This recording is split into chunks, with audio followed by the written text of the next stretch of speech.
बुलढाणा शेगाव तालुक्यात मनरिजा पात्रातून मोठ्या प्रमाणात वाळू तस्करी सुरू। शेगाव तालुक्यात बऱ्याच दिवसापासून वाळू तस्करीची मोठ्या प्रमाणात अवैध वाळू उपसा केला जात असल्याचं चित्र पाहावयास मिळालं आहे। माहितीनुसार जिल्ह्यात शेगाव तालुक्यात मनरिजा पात्राचा वाळूचा लिलाव कुठेही झालेला नसून मोठ्या प्रमाणात शासनाचा महसूल डुबत आहे। याला शासन जबाबदार आहे असं बोललं जात आहे। वाळू तस्कर दिनढवळ्या शासनाच्या डोळ्यात धूळ फेकून अवैध वाळू उपसा केल्या जात आहेत। याला जिल्हा प्रशासन व महसूल विभाग जबाबदार आहे असं बोललं जात आहे।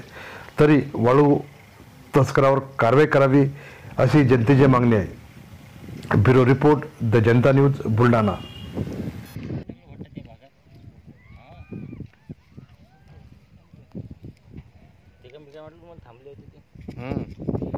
थांबले काय हरकत आहे।